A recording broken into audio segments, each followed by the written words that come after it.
I want to let our readers of Redera and the users of Redera.com know that we are talking today to Sean Amirati, the author of The Science of Growth, How Facebook Beat Friendster, and How 9 Other Startups Left the Rest in the Dust.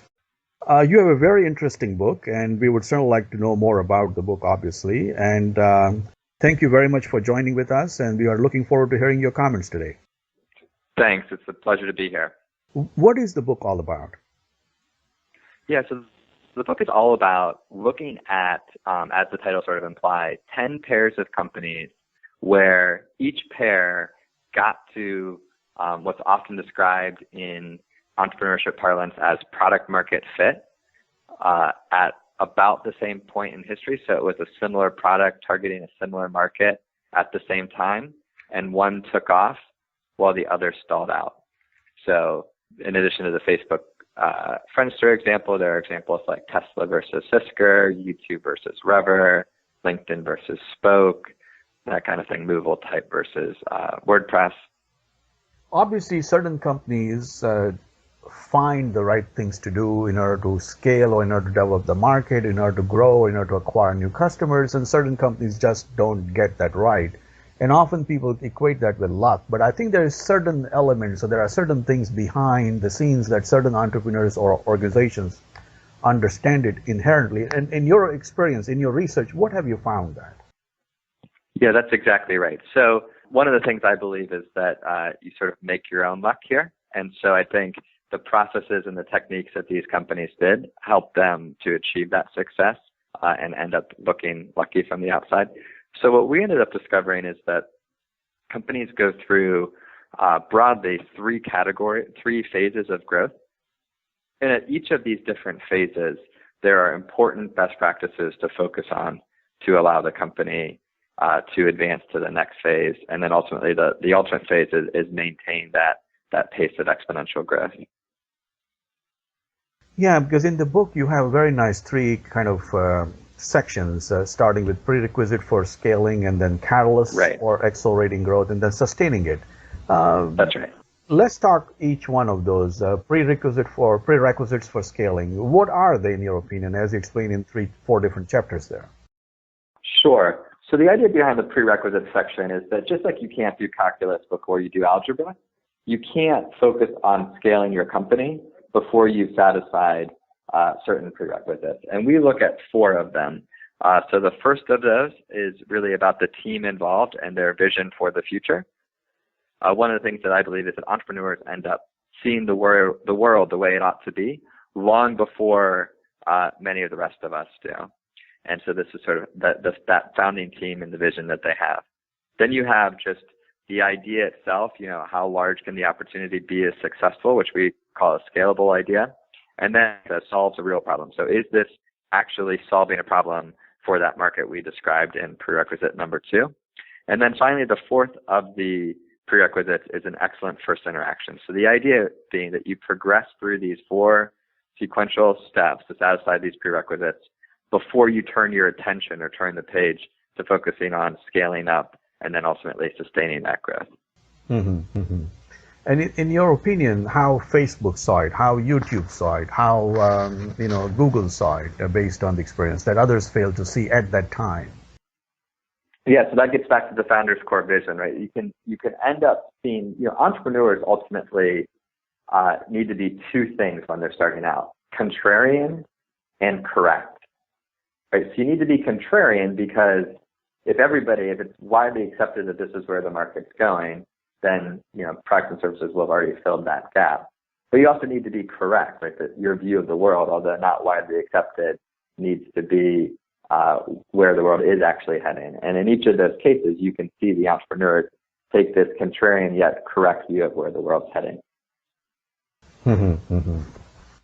Would you explain, using some of the anecdotal examples of in the second section, section 2, as you explained the catalyst for accelerating growth, and certain events trigger certain kind of growth, certain kind of setting the stage happens, and so on? That's right. So you can think of the catalyzing events as the world catching up with those entrepreneurs' vision, right? So the entrepreneur sees the world the way it ought to be, and then the world catches up at the second phase, this catalyzing event. And ultimately, later, we often talk about that event as the company's launch, quote unquote. So, for example, if you ask most people, when did Twitter launch? They'll tell you, well, it launched at South by Southwest 2007. But in fact, Twitter had been around for 10 months before South by Southwest, but it was at South by Southwest that the popularity and the world sort of caught up with that vision. And this was this catalyzing moment where the world caught up with the view of the future that the founders had. Or another good example from the study is Airbnb, right? So President Obama at the time, the Democrat nominee, is doing a convention, the DNC convention in Denver, Colorado. And the organizers make the decision to move his acceptance speech from inside the arena to an outdoor football stadium. And all of a sudden, 50,000 more people can come to the inauguration, can come to his acceptance, I'm sorry. But all the hotel rooms, obviously, at that point are sold out. And so Airbnb steps in, solves the problem for many of those customers, gets a lot of publicity around it, and it's similar to Twitter. It sort of changes the slope of the line of Airbnb's growth. And in neither of those cases was it that the company didn't exist before that, but it was this sort of moment that helped the world catch up with those founders' core vision. Are there certain things that have to be in place before the growth accelerates? Like, are there any certain things you can measure it, you can optimize it? Yeah. So the idea is all four of these prerequisites need to be satisfied before you can turn your attention to that. And I think what we try to do in the book is walk you through questions and approaches to help you figure out if you've actually satisfied those prerequisites or not. So, for example, prerequisite number 2 around the size of the opportunity, right? What are different techniques to size an opportunity? Or in prerequisite number 3, right, where we talk about, does it solve a real problem? What are ways that you can leave the confines of your startup's office and go talk to potential customers about the problems that your business is solving for them? Mm-hmm, mm-hmm. Would you be able to use some example of YouTube or any company like Pepsi and Coke are struggling with theirs? So that can explain a little bit more of these. Yeah, so let's use YouTube versus Rever for another catalyzing event example, right? So if you may remember, there was a Saturday Night Live skit called Lazy Sunday, and what ended up happening, similar to the Twitter South by Southwest or the Airbnb DNC convention. So the Lazy Sunday video was uploaded to YouTube, and for months and months there was sort of this debate inside NBC, do we ask them to take it down or not? But the reality is, while that debate's ensuing inside NBC, the slope of the line of user growth, traffic, all of those things inside YouTube changed dramatically and continued even after they pulled Lazy Sunday off. And in fact, it was such a profound impact on helping catalyze people's awareness around the YouTube solution as a way to share videos that actually the general counsel for NBC argued shortly after YouTube was bought by Google that NBC was ultimately deserved most of the credit for that success. Now, I think the founders at YouTube did not and would not agree with that, but it is difficult to overstate the importance of that Lazy Sunday catalyzing event for YouTube. Mm-hmm, mm-hmm. And were there any moments like that, even obviously now very large, Facebook or for Google? Yeah, so there absolutely were examples of that in the early days of both of those companies, right, in terms of taking advantage of these catalyzing events. Now, the challenge for Facebook and Google today and YouTube as a business unit within Google in the same way is not so much how do you catalyze people's awareness of your solution, but what are the things that you can do to sustain this rapid rate of growth for the long term. And so similar to the prerequisites in the catalyzing events, we have 5 best practices that we recommend entrepreneurs at that phase focus their attention on. So you satisfy the prerequisite, you help the world catch up with your vision with these catalyzing events, and then you try to maintain and sustain that rapid rate of growth. And so we walk through everything from how to think about data to how to finance your growth to recruiting teams, maintaining focus, and ultimately maximizing the value of the sets of customers that you've built as these characteristics that you need to take into consideration when trying to maintain that long-term growth. Mm-hmm, mm-hmm.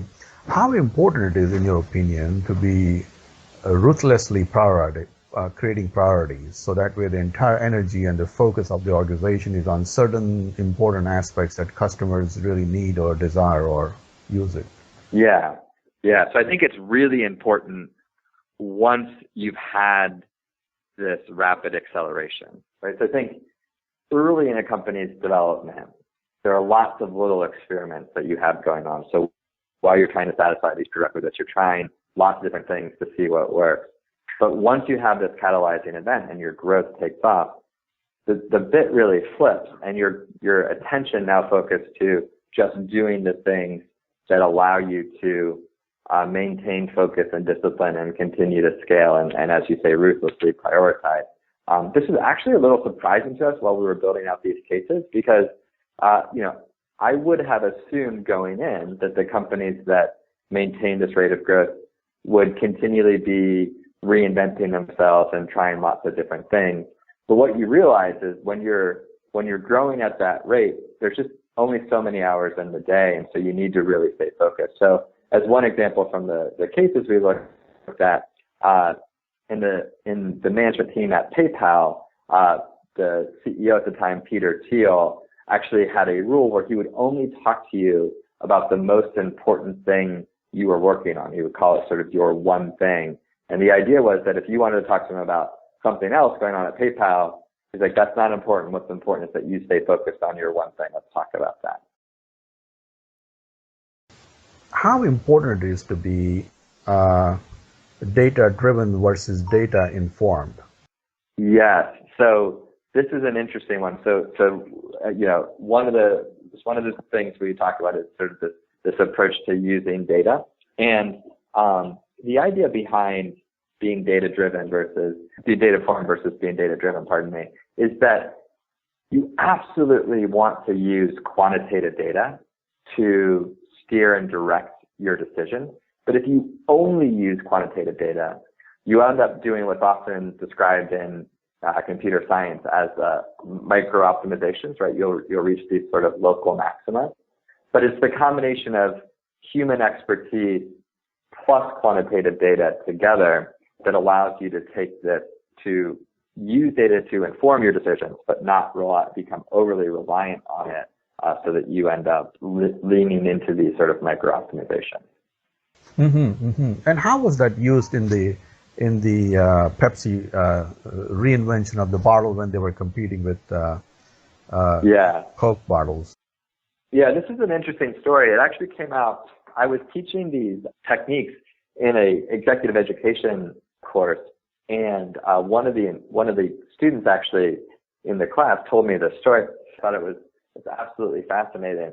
So John Sculley, who obviously later became famous for being the CEO who came in to work with Steve Jobs at Apple, when he was working for Pepsi earlier in his career, he was charged with coming up with a bottle that would compete with the Coca-Cola bottles. And it was the combination of watching people use that plus looking at the data that made him realize that instead of just trying to come up with a better looking bottle or a nicer glass bottle, what people actually wanted was a larger bottle. And so they came up with the concept of a 2-liter bottle.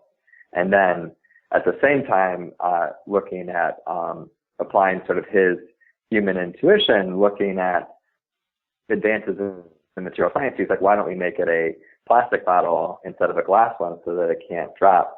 And there's a great story in the book that the student actually was the first to tell me, where when he's pitching Sam Walton, the obviously founder of Walmart, on the story, he actually dropped the bottle in front of him, and instead of it crashing and shattering all over the floor, it bounced, right, like a plastic 2-liter bottle that we all are familiar with today. But at the time, right, no one had seen one of these before.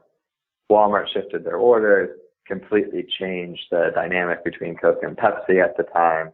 And obviously that innovation, I think, is a great example of using both hard data, like people want more, they want to drink more soda than the current solution, but also human expertise to really come up with the perfect solution. What is the message that you would give it to the future or current entrepreneurs that may be about to start some ventures, that how they should look out for the opportunities, how they should look at the market size, and what are the two or three elements that you would ask them to hone in when they are focusing their energies on? Yeah, so I think the important thing for them to ask themselves is really, where am I in this progression, right? Am I focused on these core prerequisites, trying to satisfy, again, what's often called product market fit and founder problem fit and excellent first interaction? Is that where you are, satisfying these prerequisites? Or have you satisfied those and now you need to dramatically increase the number of people who are aware of your solution? Or have you had that catalyzing event, lots of people are aware of it, and now the challenge becomes one of maintaining and sustaining that rate of growth for the long term. The lean entrepreneurship has become very popular in not only Yes. Silicon Valley, but all over the world. Yes. And are there any lessons to be drawn from there that could be combined with the science of growth? Yeah, absolutely. So this book actually is an outgrowth of my course at Carnegie Mellon, where I teach the Lean Startup methodology to grad students there. So I've been teaching that for years, and in many ways, I think the Lean Startup methodology is an excellent approach to doing exactly this, to satisfying those prerequisites and getting through phase one of this three-phase model. But the challenge is, right, that for a lot of my students, right, they aren't going to actually start a business. What they're going to do is join a high-growth company. And so what we tried to, the original impetus behind creating this course was to create a program that would allow students to understand how to step into a rapidly growing company and add value. The point I think that's relevant as this relates to Lean Startup for all entrepreneurs, though, is that while I think the Lean Startup methodology is an excellent approach to going from idea to product market fit, while that's important, it's insufficient, right? I've never met an entrepreneur who said, man, what I want to do when I wake up one day is get to product market fit, right? Entrepreneurs start companies because they want to change the world. They want the world to be the way it ought to be. And I hope this text is a great complement to the Lean Startup methodology as a way to scale up and have the impact that entrepreneurs are searching for. Mm-hmm, mm-hmm. Can you describe a little bit about your background? What do you do other than writing the book, and how did you get interested in the growth and successful companies? Yeah, so my background is I was an entrepreneur for about a dozen years myself. I did 3 startups, sold one to Morgan Stanley. The second one was LinkedIn's first acquisition, and the third was sold to a private equity roll-up called Read Write Web. So I spent about a dozen years doing that, and then I spent the last 5 years as a faculty member at Carnegie Mellon, as I mentioned, teaching the Lean Entrepreneurship course, and now Lean Entrepreneurship and the Science of Growth course, which the book is sort of an outgrowth of, as well as most of my time is spent as a venture capitalist with a firm called Birchmere Ventures in Pittsburgh, Pennsylvania, and San Francisco, California. Excellent. How do you go about looking for entrepreneurs who are doing the right thing right now, or how do you kind of grow them, or how do you prepare them for once you like them or once you invest in them? Yeah, so kind of as you'd expect from the book, like what I really try to do is understand what the right things are for them to be focused on at that point in time and help them to achieve success. You know, one of the things that's frustrating for me as people talk about growth is many entrepreneurs will say things like, well, you know, what I want to do is get to this point and then hire a quote unquote growth hacker to solve all the problems. And certainly it's great to have someone in your organization who's focused on growth, but everybody needs to be focused on growth in the organization. And the real important thing is not just it's not like there's a one size fits all solution to it. You've got to understand where you are in the process and then what you need to do at that point to achieve scale and success. Mm-hmm, mm-hmm. Having a realistic understanding of what your resources are and where you are in the marketplace. That's right. One of the questions that most entrepreneurs have difficulty in understanding is how to maximize the value of network. and having a culture of certain kind of discipline. It's one thing to have an entrepreneur with a discipline, but how to create a entire organization that has certain discipline or focus. Any thoughts on that? Yeah, so it's interesting you say that. Like I often say, even at a place like Carnegie Mellon, where anybody should be using the term well, at a place like CMU, there is the term network effect when used is used wrong more than it's used correct, right? And so sort of as an outgrowth of that, we started doing courses where we walk people through, what a network effect was and how to think about it. And so one of the things I realized is like, there are certain businesses where the business is inherently a network, right? And then there are obvious things you can do to strengthen and grow that network. But in many other cases, you want to try to create kind of secondary network effects. So to give an example, again, from the cases that we studied, if you look at the supercharger network for Tesla, it's not that a Tesla in and of itself is not valuable, but adding in this secondary network effect really maximized the value of the enterprise that they were building out. And in the title you talk about the Facebook versus the Friendster. That's right. Would you go in that little bit analysis of what is that Facebook did right and what is that Friendster failed to do right? Right. So I think you can look at Facebook as a really good model example of focusing on the right things at the right points in time. Right. So it wasn't that they did one thing well that Friendster didn't do. It's that at different points in Facebook's growth, they kept their attention focused on the right things at that point. So let's just use the fourth prerequisite as a simple example of it that everybody will know, right?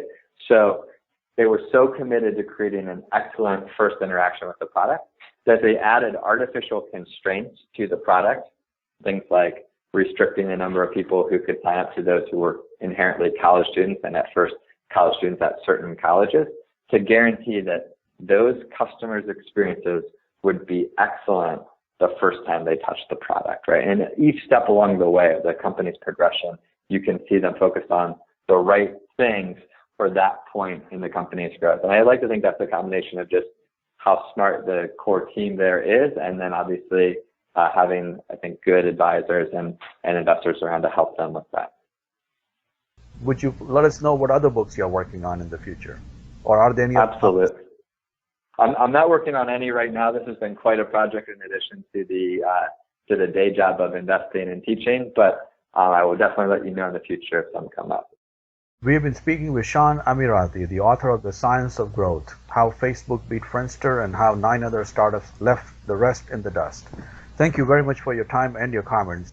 Thanks for the time today. Thank you. Thank you very much.